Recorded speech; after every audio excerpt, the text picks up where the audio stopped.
Hello friends, कैसे हैं आप सभी।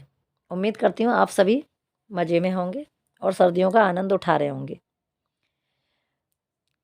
एग्ज़ाम्स शुरू हो चुके हैं। दिसंबर का महीना है। कुछ के हाफ ईयरली एग्ज़ाम चल रहे हैं, कुछ के मंथली एग्ज़ाम चल रहे हैं और साथ ही एक बड़ा एग्ज़ाम जो कि इस समय उसकी तैयारी चल रही है वो है केबीएस, पीआरटी, टीजीटी, पीजीटी का एग्ज़ाम। केबीएस ने 13,404 वैकेंसी निकाली हैं, जो कि तीनों ही पोस्ट पे होने के साथ साथ अन्य पोस्ट पे भी हैं।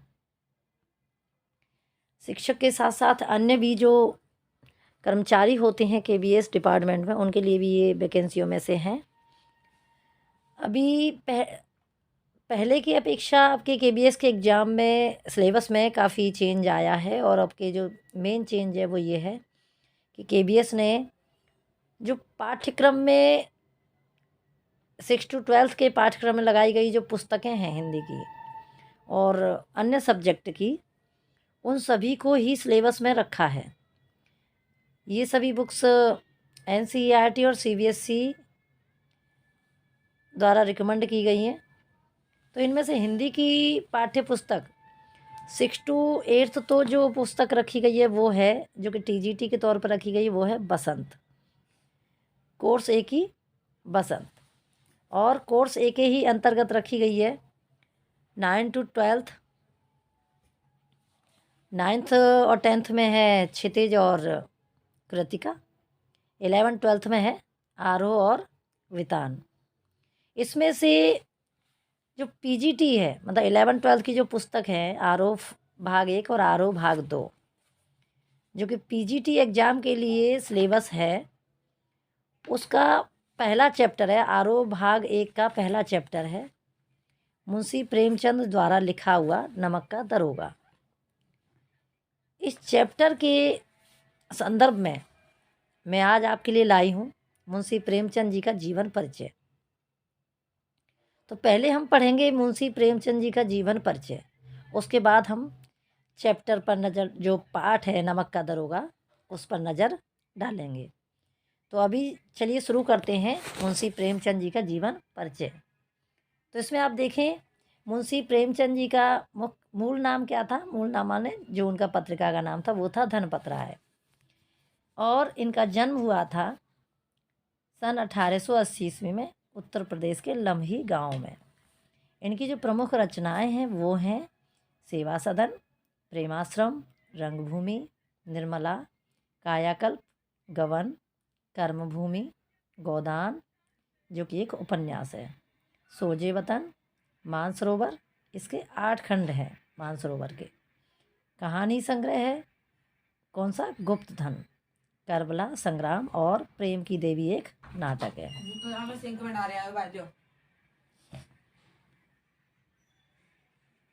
ये बन न जाए, बोलो, तुम आगे बोलो।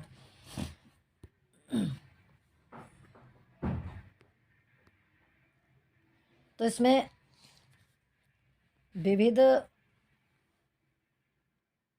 कुछ विचार हैं और विविध प्रसंग नाम से निबंध संग्रह है।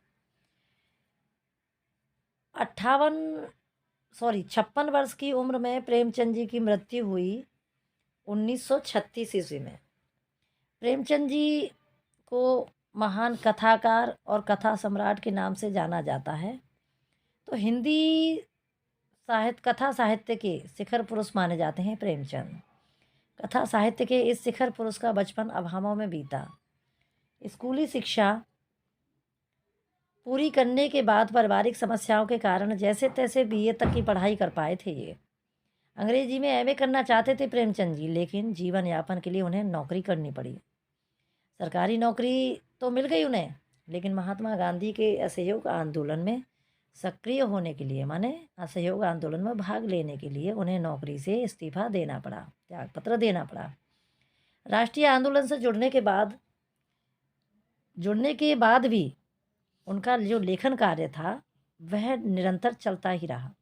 उनकी पत्नी शिवरानी देवी के साथ अंग्रेज़ों के खिलाफ उन्होंने अपनी पत्नी शिवरानी देवी के साथ अंग्रेज़ों के खिलाफ आंदोलनों में हिस्सा लेते रहे। उनके जीवन का राजनीतिक संघर्ष उनकी रचनाओं में सामाजिक संघर्ष बनकर सामने आया है, जिनमें जीवन का यथार्थ और आदर्श दोनों ही था।